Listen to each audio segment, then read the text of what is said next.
The Chief Inspector of the Borders was sacked on the 20th of February, and he's described as a whistleblower. All he'd really done was to do his job, which is to report to the Home Office, to report to the civil servants and to the minister, the various ministers actually, in the Home Office, and to make his findings public. And he had reported that he'd reported concerns. David Neal had reported concerns about private aircraft landing in the UK and without proper clearance. And this is gangsters, illegal migrants, trafficking victims, extremists coming into our country without rudimentary scrutiny. And I think he'd spoken to the Daily Mail about his concerns. He'd gone public because of massive public interest, but going public was a perfectly reasonable part of his job. Anyway, James cleverly sacked him, and he was due to leave anyway. He's left under a cloud. And yesterday he gave evidence in the Home Office Affairs Committee, Select Committee, and his evidence was damning. It was very difficult for him to get access to the minister, to any of the ministers.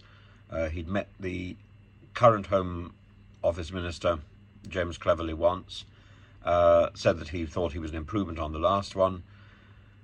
There was a report that he'd handed in. He was castigated for it having factual inaccuracies.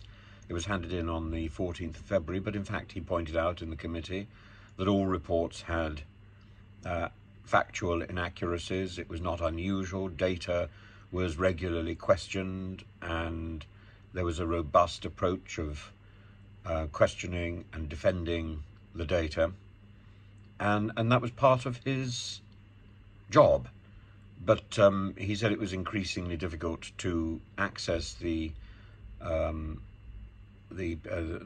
parliamentary part of the Home Office, the people like James Cleverly.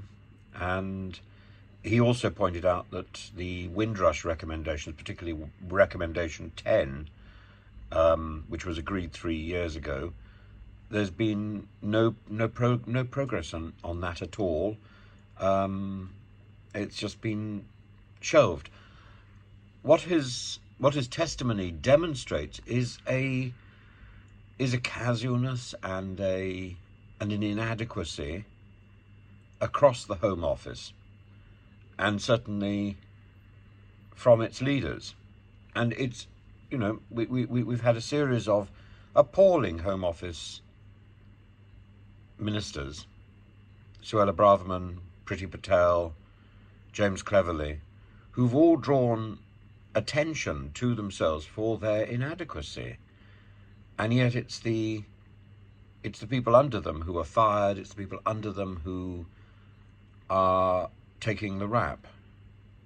And I don't quite understand. If something is so wrong that somebody is fired for making it public, then surely there's something wrong with the ministry, and therefore the minister himself, James Cleverly, should be stepping down and signalling that there is a problem. But the minister survives, and it's these juniors who are destroyed, pilloried for speaking out and saying the truth and pointing out that the ministry is in an appalling state. And he, quote, had lost the confidence of the Home Secretary, James Cleverly. I think probably it's the other way around, isn't it?